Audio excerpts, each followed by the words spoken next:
Welcome to Action Cut and everything in between, episode number 14. In this episode, I'm chatting with Matthew Williams, aka Mr MPW.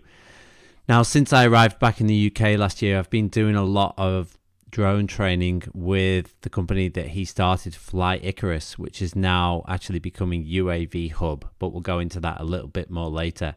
Now, Matthew is the drone guru here in the UK, and I've learned a lot from him so far. So I wanted to bring him on today to speak to anyone who's actually thinking about maybe using a drone in the indie movie, you know, to get some nice establishing shots or some tracking shots, something like that. So yeah, let's jump right in and see what he has to say about the drone industry and using drones in indie filmmaking. Welcome to Action Cut and everything in between. A comprehensive guide to shooting a feature film all on your own. Okay, Matthew Williams, aka Mr MPW. Welcome to the show, mate. How's it going? Cheers. Yeah, good, mate. How are you? Yeah, not too bad, thanks. Yeah, I thought I'd get you on today because you are the drone guru, and I've enjoyed going through your courses and stuff since I've landed back in the UK, and everything that you're doing with the Icarus, Fly Icarus side of things has been really beneficial to me. So I thought it'd be good to get you on and speak to other kind of filmmakers and people who are thinking about getting into the drone industry. Happy to help. Cool. So tell us a little bit about your background then. How did you actually get into the world of drones? Yeah, a long way round to it, I suppose. So I always obsessed with aviation ever since I was a kid. I think for me it was model planes, model helicopters, that kind of thing. From when I was very small, saving all my kind of pocket money and working newspaper rounds and stuff to be able to buy model planes. Back in the day when you could go out to a field and fly them around, which is, I'm sure something we'll talk about later on with the regulations. But yeah, and it stemmed from there really. So obsessed with it since I was a kid. Always wanted to be a pilot, a full-size kind of manned aviation pilot. Went solo at 16 in a motor glider with the Air Cadets. Got my private pilot's license out in Florida at 17. I'd had a couple of businesses along the way, building computers and writing programs and stuff. Used that money to pay to go and do my licenses. And I was set to go into kind of the airline world.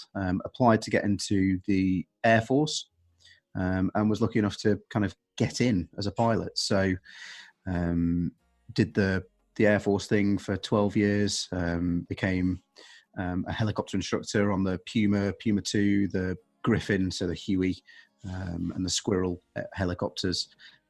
Brought the Puma 2 into service as well, as a kind of one of the test pilots on that scheme. And alongside all of that, we were also building and flying big model helicopters with cameras on, because it was one of those where we saw that there was a space for getting a camera in a production, and moving it in a way from a kind of grip sense that people wanted to have that airborne shot, but the only way to do it was from a full-size helicopter. So 4 or 5 years before we even started aerial motion pictures, we were building those big helicopters on the kitchen table, that kind of thing, building our own gimbals and programming them ourselves, and being able to fly cameras for productions in places where we were saving them kind of £2,000-3,000 an hour at the time. We were doing that alongside. I then had an accident in a Puma 2, broke my neck, got medically discharged from the Air Force, and while I was in hospital, it was like, well, what we're going to do next? All I've ever done since 16 was fly. All my eggs are in that basket. I didn't go to uni. I didn't have any other skills really, apart from the business side and the aviation side. And we saw the drone thing coming. We embraced that technology and that movement forwards and set up aerial motion pictures, where we flew very heavy lift drones for film and TV, on some massive productions, and at the same time set up Fly Icarus as it is at the moment, and big changes for that in the next few days. And we set up what is now the world's largest commercial drone training school as well. Yeah, that's awesome. So you mentioned those big productions then. Do you want to let the listeners know kind of what you worked on and actually the story behind how you actually won that work as well? Yeah, so we've done yeah, lots of movies between us and the team. Things like Snow White and the Huntsman, the Bond movies, The Martian, a few other bits and pieces in between, kind of the Star Wars stuff as well, over the years. And really, it's about, and I think we've kind of walked you through a bit of this process as well outside of the drone training.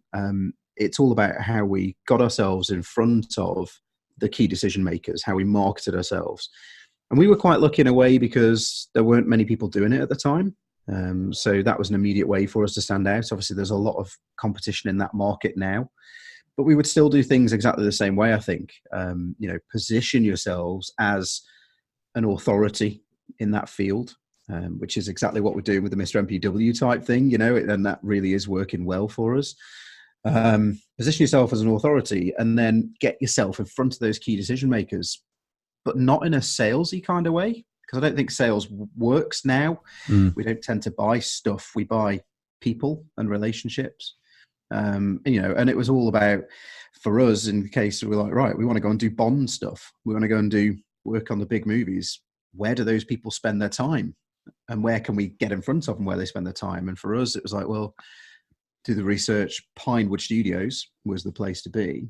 So we got ourselves down at Pinewood, spent a lot of time down there, in the cafe, knocking around there, going and chatting to people. And people were like, who are those guys in the corner? They're always here. Like, well, they're the drone guys. And that was how we became known there. And, that was how we got the work. Because when they then needed the drone guys, they checked us out. They knew who we were. We built up a relationship and a rapport. It's like, oh, can you guys help us with this? Yeah, of course we can.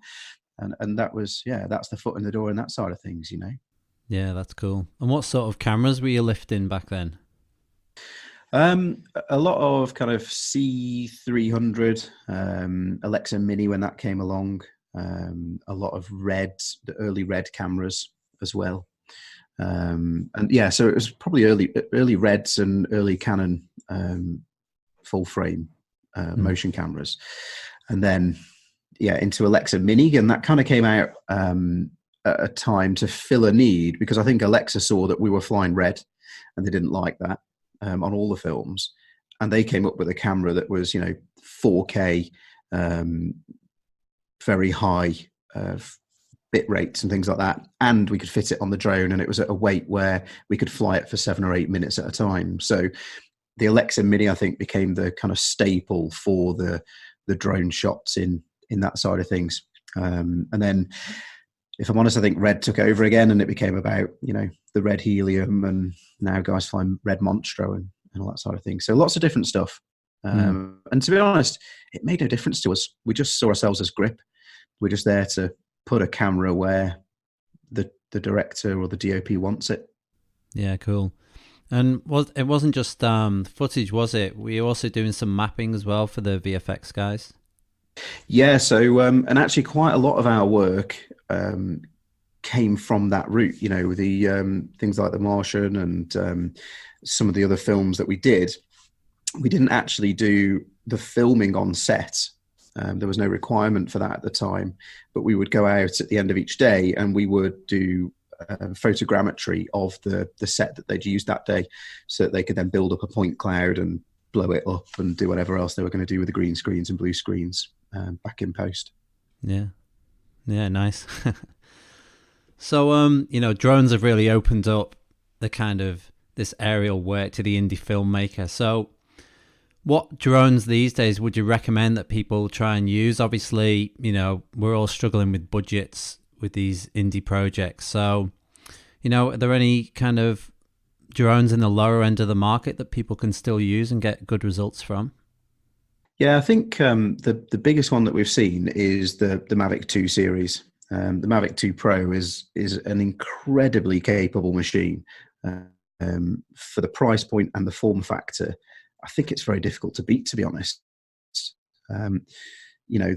Especially when you throw a couple of an ND filter on, and you know what you're doing. That's the big thing. Like, you could take an incredible video by flying an iPhone now if you could get it airborne, and people think it's all about the drone and all that sort of stuff. But actually, I say Mavic 2 Pro is a pretty kick-ass package. We would have killed to have had the capability of the Mavic 2 Pro in something that didn't need a transit van to carry it around, 3 people to operate, and could only fly for 3 to 6 minutes at a time once you load it up with a camera and a lens and lens control.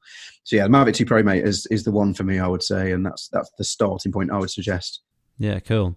And then moving up from that, for people who maybe get some investors on board, they're not going to hit this $1 million project, but they've got a bit of cash in the bank. Is there an upgrade up from the Mavic 2 Pro? Yeah, I think the natural kind of big step up from that is the Inspire 2. And it's quite funny, when we're talking about this a lot at the moment within the industry, where DJI just seems to have a stranglehold on everything. It's like they're the go-to manufacturer. But yeah, the next step up, I would say, is the Inspire 2. You get 2-person operation, and that makes a huge difference to the quality and type of footage that you can collect. Just to have someone concentrating on putting the camera in the right place, and then someone concentrating on pointing it in the right place, is massive. Interchangeable lenses, which again is a massive win. You throw a 45mm micro four thirds lens on, and it looks like you're filming from a helicopter. Conversely, you go wide, and it's a totally different feel. So, yeah, the Inspire 2 is the next step up, and then you can also buy the different codecs for it, so Cinema DNG and ProRes, and that grades in so well with red footage that you can't tell the difference. Nice. We got to the point where, we've got big aircraft that we flew all the time, and they were cool to have on set for people to go, wow, look at that. But actually what we would try and do is we would turn up on set and show production that drone and get it out, and then we'd try and fly the Inspire 2, because once you'd shown them the footage and how well it grades, what we could do with that was a different game than what we could do with the large aircraft that we flew. Yeah, cool. So what do you think the best drone shots, kind of what's the strongest, when should people really be using the drone? Yeah, I think it's one of those, isn't it? We all see, like, you watch the news or you watch a documentary and there's always drone shots in it now. But very rarely do they add to the story. And I think from a filmmaking point of view, if it can add to the story, then use it. If it doesn't, then leave it in the box. Work out another way of getting that. We wouldn't break out a Steadicam or a Movi Pro if there wasn't a reason to do it. So do the same with the drone. Just treat it as another tool. It's like a tripod. It's like a shoulder rig. It's just another way to get a camera in the air. And if it adds something, use it. If it doesn't, kiss it off and leave it in the box. Yeah, I've seen it used for kind of tracking shots as well, which works well, rather than having to put tracks down even on some uneven ground and stuff. Just get the drone low and just use it. Something as simple as that. Everybody thinks that, I've got a drone, let's get it as high as it can go. But that kind of loses the impact, doesn't it, of the shot? Yeah, and I think being able to, like you say, being able to move a stabilized camera quicker than you might be able to walk, and move it behind, if you can put objects of interest in the foreground between you and the subject and things like that, it's just like, oh yeah, that's nice. Just start to think outside the box a little bit with it, and not just, like you say, use it for the larger, the high aerials, great for an establishing shot. Yeah, cool. Or capably, I'd say. And one thing that is quite cool that we've always said, especially with the Inspire 2, with 2-person operation, is if you take the propellers off, use it as a gimbaled camera. Yeah. And move it around and have someone pointing the camera in a different direction to the aircraft, and you can, you don't need to go and buy a Movi Pro or something like that. You've got it there. Yeah, nice. 2 for 1. All right. So I want to move into the legalities now, because this has been a big thing for me since I moved back to the UK, is learning all the legalities around flying in the UK airspace. So, if somebody's thinking about shooting a short film and they think, right, we want a drone shot here for this establishing shot, what's the kind of rules around that? So, one of their friends has got a drone. They're putting the short film together. They might put it through some festivals, we just want to fly it for, 5-10 minutes just to get this shot of the woodland or something. What's the rules behind that? So I think the first thing, it's important to kind of get across to everyone is that the regulations are changing in July this year. So July 2020, we're moving across to the European rules. Even though, Brexit pending and all that sort of stuff, it doesn't matter. From the drone side of things, we're going to move to a new set of rules. So between now and July 2020, if you're going to use a drone commercially, so if you're going to benefit from it in some way commercially, you have to have what's called a permission for commercial operation, a PFCO, from the Civil Aviation Authority. So you've got to do a theoretical kind of a theory training course, and there's lots of them out there, a mixture of kind of online training and classroom training. Ultimately, you end up doing a theory exam, which is an hour long, and then you need to do a flight exam to prove that you can fly safely and deal with emergencies, and have an operations manual. And those three pieces together mean that you can get your permission for commercial operation. So that's the starting point, if you like. Really, that allows you a bunch of stuff, though. It doesn't just allow you to make money, but it allows you to get closer to things that aren't under your control. Because if you're just flying, you want to go out and fly around with a drone, you've got to stay 150 meters away from built-up areas. You've got to stay 150 meters away from things like roads. You've got to stay 50 meters away from people and cars. So actually, there are very few places that you can go and fly a drone now that you'd want to capture any footage without a permission in place. So that, it does two things. It allows you to make money, and it allows you to operate in places where you would want to generally to go and get footage. The long and the short of it, though, you've got to maintain those separation distances. You need to have landowners' permission to take off and land, and you can't fly more than 400 feet above the ground. So it's got to be, low down-ish. That being said, 400 feet, when you look at the camera pictures from 400 feet, it looks quite high. But yeah, that 400 feet keeps us safe and away from most of the kind of commercial air traffic that can't come below 500 feet. So something like a short film, say, would that still be classed under commercial use? I suppose it's kind of a grey area, isn't it? Because maybe a filmmaker isn't too sure. They may put it into a festival, and then suddenly, if it wins something, and it could win prize money, something like that. Yeah. To be honest, in that instance, the intent of the flight wasn't to make money from it necessarily.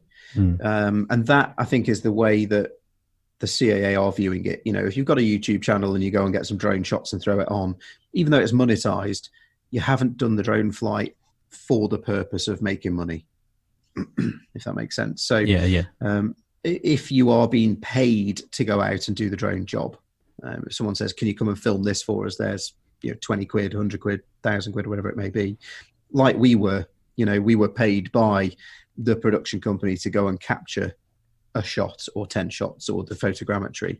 That's definitely commercial. If there's no contract there, if you're not intending to fly, then stick to the drone code, which you can Google and find, and you should be okay, to be honest.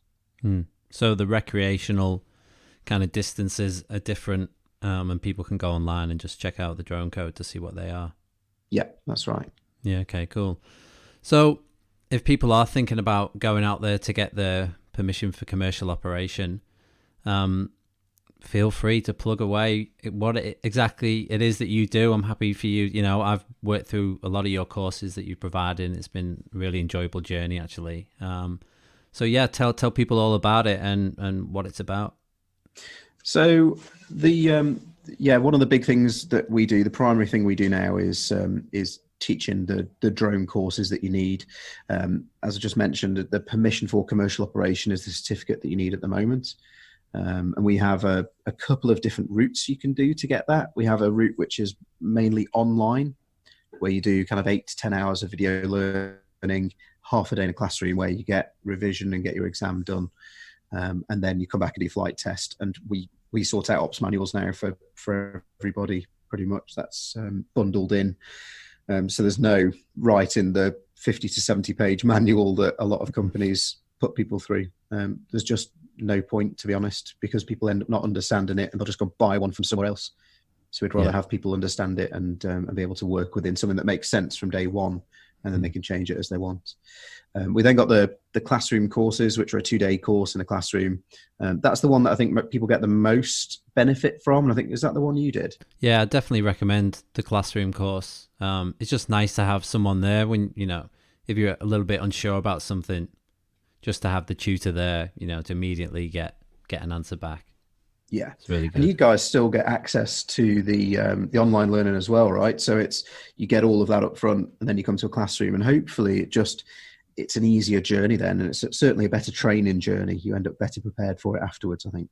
Yeah, it's great, and I love the way everything's set out and kind of given to you, because like I've got in my web browser, all my drone information that you guys gave me is now all bookmarked, so I can just, if I need to do grid reference finder, something like that, boom, it's all there, just bookmarked, rather than me having to go and scour the internet to find what I need. It's kind of all just there laid out. It makes it nice and easy. Yeah, that's brilliant. And it's always been for us about not just getting people through the course so you get your certificate and we get the money from you.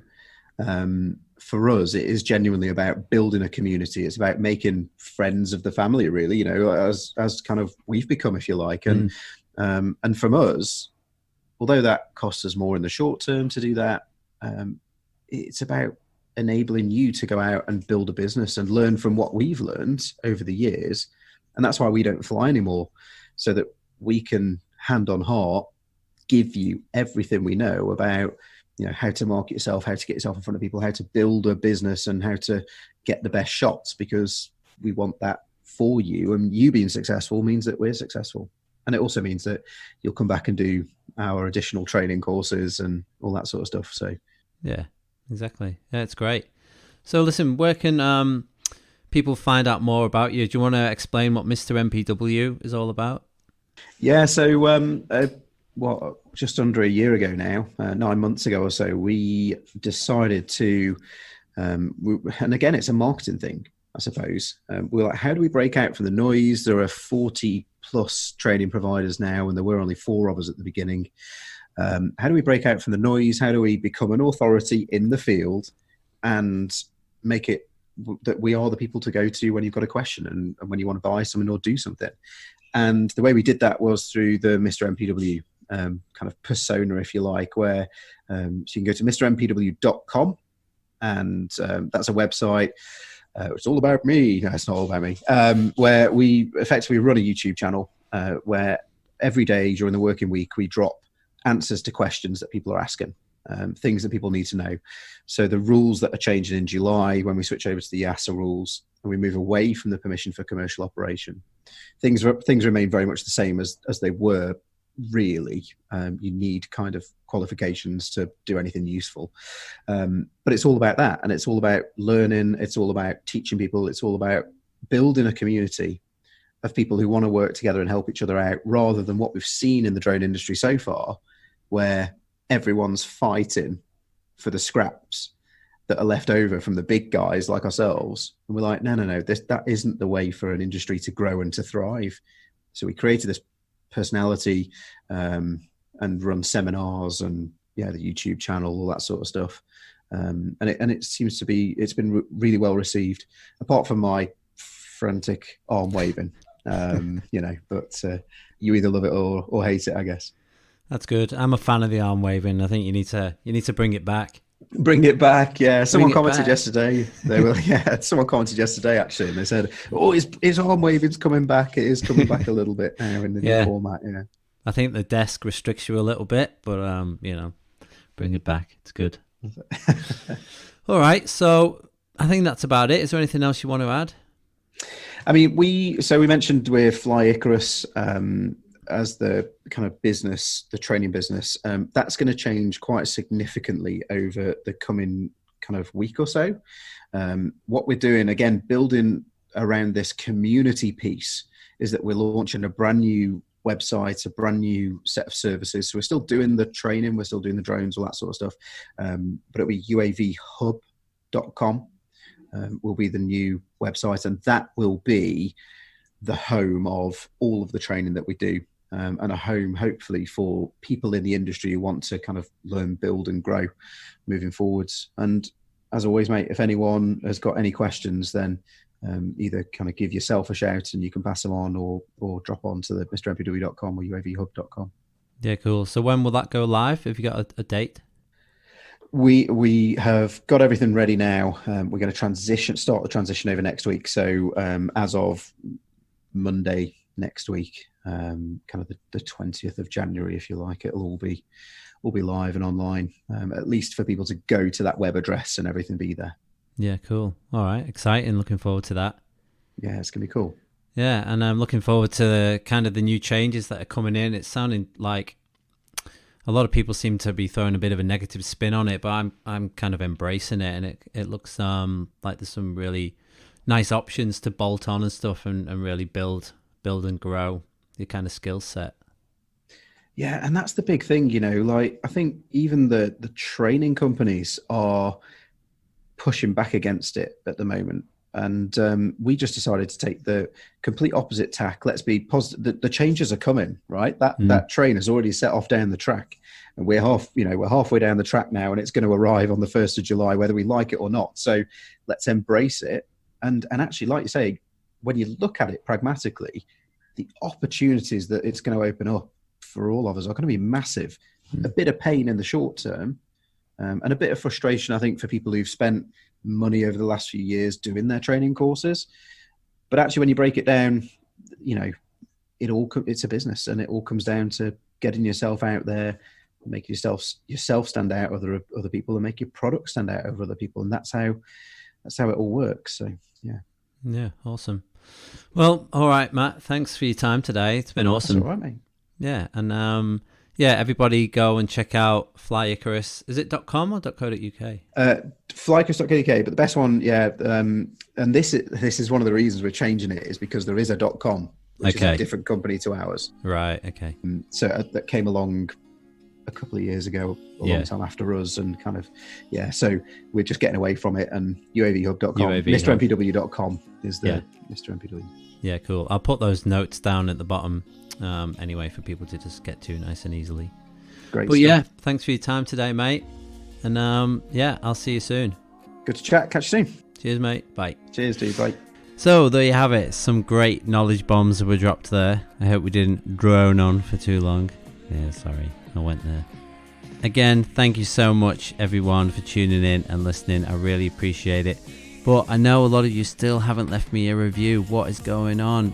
I know some of you out there, you're friends of mine, and I know you're listening, but you still haven't left me a review. What is going on? I know who you are. I know you listen to the podcast. But if you don't leave me a review, I will find you, and I will not be happy. I've been Gareth Carr. This has been Action Cut and everything in between, and I'll see you on the next episode. Action Cut and everything in between. A comprehensive guide to shooting a feature film all on your own.